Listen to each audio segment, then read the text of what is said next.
और मेरे मोहतरम भाइयों, आज का बयान आम नहीं बल्कि एक ऐसा राज है जिसे सुनकर आपकी रूह कांप उठेगी, आपके दिल दहल जाएंगे और आप सोचने पर मजबूर हो जाएंगे कि आखिर इंसान कब अपने ही आमाल के बोझ से जमीन और आसमान के दरमियान पुकारा जाता है। ये वो लम्हे हैं जब कायनात चीख उठती है, जमीन अपने बोझ को आसमान तक पहुंचा देती है और आसमान जवाब में जमीन को दहला देता है। ये वो औकात हैं जब इंसान के गुनाह इतने बढ़ जाते हैं कि रहमत के दरवाजे बंद हो जाते हैं और नाहुसत और बर्बादी उसके मुकद्दर का हिस्सा बन जाती है। अफसोस, आज के दौर का इंसान इन लम्हों को खेल तमाशा समझता है, गफलत और लापरवाही में डूबा हुआ है। लेकिन हकीकत ये है कि इन लम्हों में जो भी जमीनों आसमान को पुकारने पर मजबूर करे, वो अपनी जिंदगी के सबसे बड़े खसारे का दरवाजा खोल देता है। प्यारी बहनों, आज मैं आपको उन्हीं 5 लम्हों के बारे में बताऊंगी जिनके जाहिर होते ही इंसान की तबाही यकीनी हो जाती है। क्या आप तैयार हैं ये सुनने के लिए कि वो लम्हे कौन से हैं? प्यारी बहनों, हम वक्त जाया किए बगैर बात करते हैं पहले लम्हे के बारे में।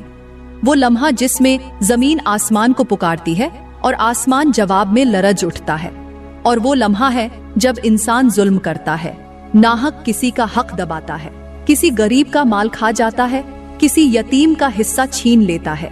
जमीन उस वक्त आसमान को पुकारती है कि ऐ मेरे खालिक, मेरे ऊपर तेरा बंदा बैठा जुल्म कर रहा है, वो तेरी दी हुई ताकत को कमजोरों को रौंदने में इस्तेमाल कर रहा है, मैं इसे सह नहीं सकती।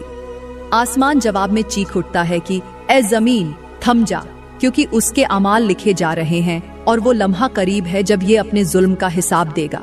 प्यारी बहनों, जब ये लम्हा आता है तो इंसान की किस्मत का सितारा आहिस्ता आहिस्ता जवाल की तरफ बढ़ने लगता है। वो बज़ाहिर दौलतमंद दिखाई देता है, मगर उसकी जिंदगी से सुकून ऐसे छिन जाता है जैसे खजाम दरख्त के पत्तों को नोच लेती है। आज के माशरे में ये लम्हा हमें हर तरफ नजर आता है।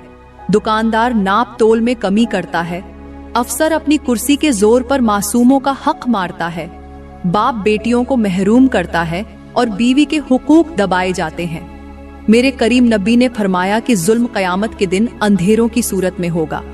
इस फरमान की हकीकत यही है कि जो आज रोशनी में नजर आ रहा है, कल वो अंधेरे में डूब जाएगा। जैसे एक चराग जलता हुआ नजर आए मगर उसके अंदर का तेल खत्म हो रहा हो, उसी तरह जालिम की जिंदगी भी बाहर से रोशन दिखाई देती है मगर अंदर से उसका सुकून, उसकी खुशियां और उसकी बरकतें खत्म हो रही होती हैं। प्यारी बहनों, ये लम्हा जब जमीन आसमान को जुल्म के खिलाफ गवाह बनाती है, दरअसल इंसान की तबाही की पहली सीढ़ी है और आज का इंसान इसे खेल समझ रहा है। हालांकि यही खेल कल उसकी कब्र में आग का घड़ा साबित होगा। प्यारी बहनों, यहाँ पर मैं आप लोगों को मेरे करीम नबी के दौर का एक हैरान कून वाकया सुनाती हूँ, जो न सिर्फ मजेदार है बल्कि सुनने वाले के दिल को हिला देने वाला है। एक दिन का वाकया है कि मेरे नबी के पास एक शख्स आया। वो बहुत परेशान था, उसके चेहरे पर गम की लकीरें और आंखों में फिक्र की शिद्दत थी। उसने अर्ज किया, या रसूल अल्लाह, मेरा दिल बेसुकून है, मेरे घर से बरकत खत्म हो गई है, न खाने में लज्जत है न सोने में आराम, हर दिन पिछले दिन से ज्यादा भारी लगता है। मेरे नबी ने नरमी से पूछा, क्या तू अपने मुआमलात में अदल करता है? क्या अपने घर वालों को उनका हक देता है? वो शख्स शर्मिंदगी के साथ खामोश हो गया। मेरे नबी ने फरमाया, सुनो, जमीन और आसमान उस वक्त लरज जाते हैं जब इंसान अपनी बीवी, अपने बच्चों या अपने नौकर के साथ नाइंसाफी करता है। फिर मेरे नबी ने मिसाल देते हुए कहा, जैसे एक बादल आसमान पर होता है और अचानक हवा उसे बिखेर देती है, ऐसे ही नाइंसाफी इंसान की खुशियों को बिखेर देती है। प्यारी बहनों, ये सुनकर वो शख्स झरोकतार रोने लगा और वादा किया कि अब कभी किसी पर जुल्म नहीं करूंगा, हमेशा अदल और इंसाफ के साथ जिंदगी गुजारूंगा। और देखो, यही वादा उसके लिए सुकून का सबब बन गया। उसके बाद उसके घर में बरकत वापस आ गई और उसकी जिंदगी खुशियों से भर गई। मेरी बहनों, आपके लिए सबक यही है कि जब इंसान अदल छोड़ देता है तो जमीन आसमान उसके खिलाफ गवाह बन जाते हैं और बरकत खत्म हो जाती है। लेकिन जब इंसाफ को थाम लेता है तो वही जमीन और आसमान उसके लिए दुआ करने लगते हैं।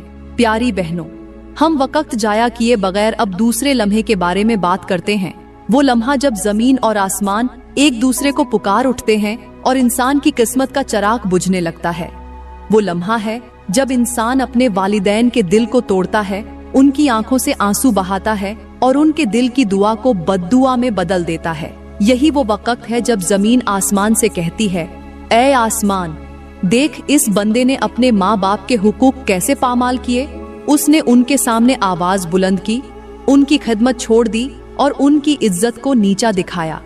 फिर आसमान जवाब देता है, जमीन, अब ये बोझ हम दोनों के लिए नाकाबिले बर्दाश्त हो गया है, अब इस पर नहुसत का पर्दा डाल दिया जाए।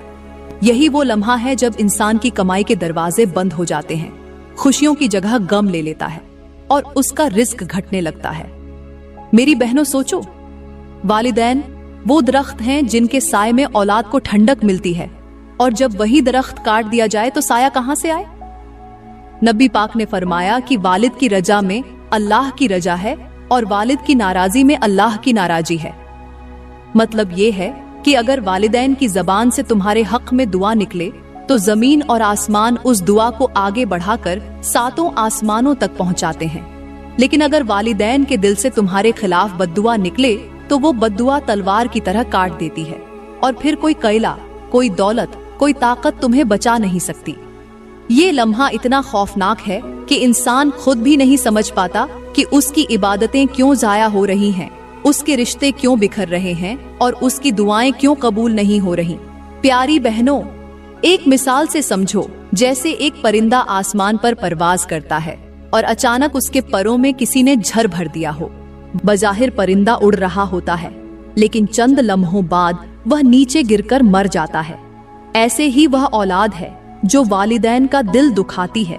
बज़ाहिर कुछ वक्त तक तरक्की करती है, लेकिन फिर अचानक उसके नसीब के पर टूट जाते हैं और वह जिल्लत की जमीन पर आ गिरती है। ये अंजाम क्यों होता है? इसलिए कि वालिदैन की आहों का जहर उसकी किस्मत को जकड़ लेता है। मेरी बहनों, आज के मुआशरे की तल्ख हकीकत यही है कि औलाद वालिदैन को बोझ समझने लगी है। आज कितने बेटे हैं जो अपने बाप को बोसीदा कपड़ों में छोड़कर खुद फैशन के मलबूसात पहनते हैं। कितनी बेटियां हैं जो अपनी माँ की थकन को नजरअंदाज करके मोबाइल फोन पर घंटों लगी रहती हैं। यह वही लम्हे हैं जब जमीन आसमान को पुकारती है कि ऐ आसमान, यह औलाद नाशुक्री में डूब गई है। और आसमान जवाब देता है, अब उसकी दुआएं वापस कर दो, अब उसके नसीब को तारीक कर दो। लिहाजा अगर हम चाहते हैं कि हमारा चिराग बुझने के बजाय और ज्यादा रोशन हो, तो हमें अपने वालिदैन की इज्जत को अपनी इज्जत समझना होगा, उनके आंसुओं को खुशियों में बदलना होगा और उनके दिल से निकली बद्दुआ से बचना होगा। यही असल कामयाबी है और यही इंसान के अच्छे नसीब की जमानत है। प्यारी बहनों, यहाँ पर मैं आप लोगों को एक इबरतनाक और लर्जा देने वाला वाकया सुनाती हूँ जो पुराने वक्तों का है। कहते हैं कि एक गांव में एक नौजवान रहता था जिसके वालिदैन निहायत नेक और बुजुर्ग थे। वह बाप दिन रात खेतों में हल चलाता, पसीने से शराबोर होकर मेहनत करता ताकि अपने बेटे को खुश रख सके, और माँ रातों को जागकर उसके लिए खाना तैयार करती, कपड़े सीती और दुआओं में उसका नाम लेती। लेकिन अफसोस, वह बेटा वालिदैन को बोझ समझता था, उनके सामने आवाज बुलंद करता, माँ के खाने को हकारत से ठुकराता और बाप को ताना देता कि तूने मुझे कुछ नहीं दिया। एक दिन का मंजर बड़ा ही दर्दनाक था। उस नौजवान ने बाप को सबके सामने जलील कर दिया और माँ को धक्के देकर घर से बाहर निकाल दिया। लोग हैरान रह गए, लेकिन वह अपनी जवानी के गुरूर में बेपरवाह बना रहा। माँ ने आसमान की तरफ हाथ उठाकर कहा, ऐ मेरे रब, अगर मेरा बेटा मुझे दुख दे सकता है तो मैं तुझसे फरियाद करती हूँ कि उसे उसके अंजाम तक पहुँचा दे। बाप की आंखों से आंसू बहे और उसने कहा, बेटा, तूने मुझे तोड़ दिया है, लेकिन याद रख, बाप की आह सीधा अर्श को हिला देती है। कुछ दिन न गुजरे थे कि उस नौजवान की तकदीर का चिराग बुझने लगा। एक दिन वह जंगल में शिकार खेलने गया। शिकार के दौरान एक जंगली जानवर उस पर टूट पड़ा। नौजवान ने भागने की कोशिश की, लेकिन पैर फिसला और वह कीचड़ में मुंह के बल गिर गया। जानवर ने उसे चीर फाड़ डाला। गांव वाले जब उसकी लाश को लाए तो उसका जिस्म फटा हुआ था और चेहरा स्याह हो चुका था। लोग चीख उठे कि यह तो वही है जो अपने वालिदैन को सताता था। प्यारी बहनों, उस वाकया ने पूरे गांव को हिला दिया। लोगों ने कहा, यह वह अंजाम है जो वालिदैन को दुख देने वाले को दुनिया में ही मिलता है। आखिरत का हाल तो उससे भी भयानक होगा। यह हकीकत है कि वालिदैन की आहें तकदीर को बदल देती हैं और उनकी बद्दुआ इंसान को अर्श से फर्श पर गिरा देती है। सोचो जरा, जो शख्स माँ बाप की इज्जत नहीं करता वह ऐसा है जैसे अपनी जड़ों को खुद ही काट दे। दरख्त जड़ों के बगैर नहीं खड़ा रह सकता और औलाद वालिदैन की दुआओं के बगैर कभी संभल नहीं सकती। प्यारी बहनों, अब हम तीसरे लम्हे के बारे में बात करते हैं। वह लम्हा जब जमीन आसमान को पुकारती है और इंसान की तकदीर का धागा टूटने लगता है। वह लम्हा है यतीम के हक पर डाका डालने का लम्हा। जब किसी घर में यतीम बच्चा मौजूद हो और उसका माल, उसकी जायदाद या उसका हिस्सा दबा लिया जाए, जमीन चीख उठती है और आसमान दहाई देता है। यह वह लम्हा है जब इंसान की जिंदगी की खुशहाली खज़ां के पत्तों की तरह बिखर जाती है, रिस्क का दरवाजा बंद होने लगता है और सुकून छिनकर इंसान को बेचैन कर देता है। तसव्वुर करो प्यारी बहनों, एक यतीम बच्चा जो बाप की शफकत और सहारे से महरूम हो, उसकी आंखों में मुस्तकबिल के अंधेरे छाए हों और दुनिया से सिर्फ एक आस लगा रखी हो कि उसके रिश्तेदार, उसके करीबी लोग उसका सहारा बनेंगे। लेकिन जब इन्हीं रिश्तेदारों के हाथ उसके माल पर काबिज हो जाएं, तो जमीन का दिल दहल उठता है और आसमान अल्लाह के हुजूर फरियाद करता है कि यह जुल्म अब और बर्दाश्त नहीं। मेरे करीम नबी ने फरमाया, जिसने यतीम का माल खाया वह जहन्नम की आग अपने पेट में भर रहा है। इस फरमान का मतलब यह है कि दुनिया का लुकमा शायद आसानी से हल्का से उतर जाए, लेकिन आखिरत में वह लुकमा दहकते हुए अंगारों की सूरत में उठेगा और जिस्म को जला देगा। यह लम्हा ऐसा है जैसे किसी दरिया के बहाव को पत्थरों से रोक दिया जाए। दरिया रुकने के बाद या तो सूख जाता है या तूफान बनकर सब कुछ बहा ले जाता है। इसी तरह जब यतीम का हक दबाया जाता है तो इंसान का रिज्क खुश्क हो जाता है, या फिर ऐसी मुसीबतों का तूफान आता है कि बंदा संभल नहीं पाता। आज के मुआशरे में देख लो, कितने ही खानदान हैं जहां भाई अपने भाई की औलाद के हिस्से दबा लेते हैं, बहनों को उनका हक नहीं देते, यतीम बच्चों को विरासत से महरूम करते हैं। वह समझते हैं कि शायद यह चालाकी है, लेकिन हकीकत में यह उनकी बर्बादी का आगाज है। प्यारी बहनों, जरा गौर करो, यतीम का माल दबाने वाला ऐसे ही है जैसे कोई शख्स अपने ही कमरे में आग लगा दे और समझे कि यह आग सिर्फ दूसरे को जलाएगी। नहीं, यह आग सबको अपनी लपेट में ले लेती है। ऐसे घरों में नहूसत उतरती है, वहाँ दुआएं कबूल नहीं होती, बीमारी और गुर्बत साया कर लेती है। एक बुजुर्ग फरमाया करते थे, यतीम के आंसू सीधा अर्श पर जाकर अल्लाह को झंझोड़ते हैं, और जब अल्लाह हरकत में आ जाए तो बड़े से बड़ा जालिम भी बच नहीं सकता। आज की तल्ख हकीकत यही है कि हमारी दुनिया में सबसे ज्यादा चीखने वाली जमीन और सबसे ज्यादा फरियाद करने वाला आसमान इन्हीं मजलूम यतीमों के लिए है। सड़कों पर भीख मांगते छोटे छोटे बच्चे, खेतों में मजदूरी करते मासूम हाथ और खिलौनों के बजाय रोटी के टुकड़े के पीछे भागते चेहरे, यह सब हमारी आंखों के सामने पुकार है कि कोई है जो इंसाफ करे। प्यारी बहनों, याद रखो, यह लम्हा वह है जब जमीन आसमान को पुकारती है और इंसान का मुकद्दर जवाल में डूब जाता है। इस लम्हे से बचने के लिए हमें यतीमों की परवरिश, उनकी मदद और उनके हकूक़ की हिफाजत करनी होगी, वरना कल को हमारी औलाद भी दूसरों की मोहताज होकर जमीनों आसमान को पुकार रही होगी। प्यारी बहनों, अब हम चौथे लम्हे के बारे में बात करते हैं, और यह वह लम्हा है जब जमीन आसमान को पुकारती है, जब इंसान अपने वालिदैन के सामने या बड़ों के सामने आवाज बुलंद करता है, उनकी बात काटता है और अदब की हदों को तोड़ देता है। ये लम्हा इतना सख्त है कि जैसे ही औलाद अपनी माँ या बाप के आगे आवाज ऊंची करती है तो जमीन कांपने लगती है और आसमान चीख उठता है कि ऐ अल्लाह, ये कैसा वक्त आ गया है कि माँ बाप जिन्होंने पाल पोस कर जवान किया, आज उन्हीं की इज्जत को औलाद रौंद रही है। मेरे करीम नबी ने फरमाया, अल्लाह की रहमत उस घर से उठ जाती है जहाँ औलाद अपने वालिदैन से बदतमीजी करती है। कहते हैं, एक पुराने गांव में एक नौजवान अपने बाप से हर वक्त बहस करता उसकी बात को रद्द कर देता और बार बार ऊंची आवाज में कहता, अब्बा आपको कुछ नहीं आता, यह मेरा जमाना है। एक दिन उसने अपने बाप को गालियां दी और दरवाजा जोर से बंद कर दिया। लोगों ने देखा कि उसी दिन शाम को वह नौजवान खेतों में गया और अचानक बैलगाड़ी के नीचे आकर कुचला गया। जब लोग दौड़े तो उसके मुंह से आखिरी आवाज यही निकली, अब्बा मुझे बचा लो। लेकिन बाप खामोश खड़ा रहा, आंखों से आंसू बहते रहे।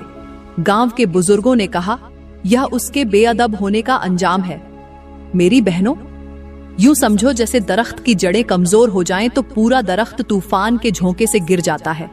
इसी तरह जो औलाद अपने वालिदैन के आगे अदब खो देती है, उसकी जिंदगी की बुनियादें लरजने लगती हैं और वह तूफान ए मुश्किलात में ढेर हो जाती है।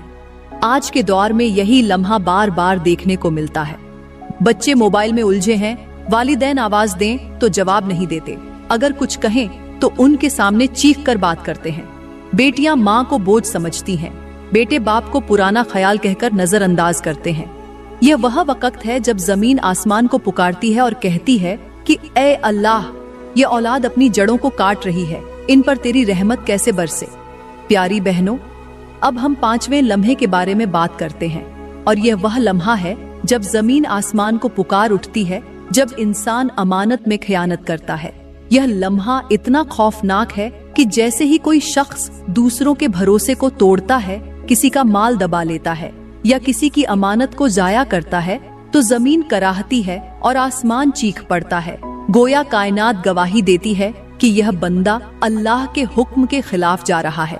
मेरे करीम नबी ने फरमाया, जब बंदा अमानत में खयानत करता है तो उसके ईमान का एक हिस्सा छिन जाता है, यहाँ तक कि उसका दिल अंधेरा हो जाता है। यूं समझो जैसे किसी चिराग में तेल खत्म हो जाए तो वह बुझकर कमरे को तारीक कर देता है। वैसे ही खयानत दिल से ईमान की रोशनी छीन लेती है और इंसान की जिंदगी अंधेरों में डूब जाती है।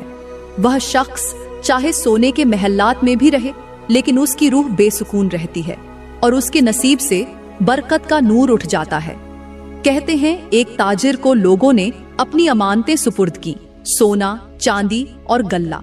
उसने लालच में आकर सब बेच डाला और पैसे अपनी ऐशो इशरत में उड़ा दिए। जब वक्त आया कि लोग अपनी अमानत वापस लेने आए तो उसने कहा, मेरे पास कुछ नहीं। उसी रात गांव वालों ने देखा कि उसके घर की छत अचानक गिर गई और वह मलबे के नीचे दबकर मर गया। लोगों ने कहा, यह अंजाम उसकी खयानत का नतीजा है। आज के दौर में भी यह लम्हा कसरत से नजर आता है। कोई दोस्ती के नाम पर पैसे लेकर मुकर जाता है, कोई रिश्तेदारी के पर्दे में कर्ज खा जाता है और कोई मुलाजमत में खयानत करता है। जमीन आसमान आज भी पुकार उठते हैं कि ऐ अल्लाह, यह बंदे अमानत के भारी बोझ को कचरे की तरह उछाल रहे हैं। और फिर यही खयानत उनके रिज्क में नहूसत, घरों में परेशानी और जिंदगी में बर्बादी ले आती है। प्यारी बहनों और मेरे मुखतरम भाइयों, आज के दौर में यह खयानत सिर्फ सोने, चांदी या माल में नहीं रह गई, बल्कि घरों के अंदर, रिश्तों के दरमियान और हत्ता कि दिलों के अंदर भी दाखिल हो गई है। आज कितनी ही बीवियां हैं जो शौहर के एतिमाद को तोड़ देती हैं, उसके पैसों को छुपकर ऐसे कामों में लगा देती हैं जो घर के सुकून को उजाड़ देते हैं, जबकि यह भी खयानत है। कितने ही शौहर हैं जो बीवी के भरोसे को रौंदते हैं, उसके जज्बात को पामाल करते हैं और यह समझते हैं कि सिर्फ माल में खयानत गुनाह है, मगर हकीकत यह है कि रिश्तों की खयानत सबसे बड़ा जुर्म है। मिसाल के तौर पर, अगर कोई औरत अपनी सहेली को राज बताए और वह औरत उसे दूसरों में फैला दे तो यह भी खयानत है। जैसे बर्तन में पानी हो और कोई आकर उसमें नमक डाल दे तो पूरा पानी कड़वा हो जाता है, वैसे ही एक खयानत पूरे रिश्ते को झर बना देती है। इसी तरह अगर मर्द अपने कारोबारी साथी का भरोसा तोड़ दे, पैसे दबा ले या झूठ बोलकर अपना फायदा निकाल ले, तो समझ लो उसके कारोबार से बरकत उठ गई और वह चाहे लाखों कमाए, दिल का सुकून छिन जाएगा। मेरी बहनों, याद रखो, जब तुम जेवरात या पैसों की अमानत अपनी बहनों या रिश्तेदारों से लेते हो तो उसमें खयानत न करना, क्योंकि वह जेवर या पैसा अगर तुम्हारे पास रखा है तो वह अमानत है, मिल्कियत नहीं। और मेरे भाइयों, जब तुम पर कोई जिम्मेदारी डाली जाए, चाहे वह दफ्तर की हो या किसी का छोटा सा कर्ज हो, या मोहल्ले में किसी ने सामान दिया हो तो उसमें गफलत न करना, क्योंकि यही वह चीजें हैं जो जमीन और आसमान को पुकारने पर मजबूर कर देती हैं। याद रखो, खयानत का मतलब सिर्फ माल खा जाना नहीं, बल्कि नमाज में गफलत करना भी खयानत है। बीवी या शौहर के हक को पूरा न करना भी खयानत है। बच्चों के मुस्तकबिल को नजरअंदाज करना भी खयानत है। ये वह जहर है जो आहिस्ता आहिस्ता खुशियों को चाट जाता है और रिज्क के दरवाजे बंद कर देता है। प्यारी बहनों, मैं दुआ करती हूँ अल्लाह ताला हमें अमानतों में खयानत से बचने की तौफीक दे, हमारे घरों को सुकून, खुशहाली और रिज्क की बरकतों से भर दे, हमारे दिलों को पाकीज़ा नियत और सच्चाई से मुनव्वर करे और हमें उन आमाल से महफूज रखे जो जमीन और आसमान को हमारे खिलाफ पुकारने पर मजबूर कर देते हैं। दोस्तों, अगर वीडियो ने आपके दिल को छुआ है तो लाइक जरूर करें, कमेंट में अपनी कीमती राय दें और मजीद ऐसे ही ईमान अफरोज बयानों के लिए हमारा YouTube चैनल सब्सक्राइब करना न भूलें। शुक्रिया।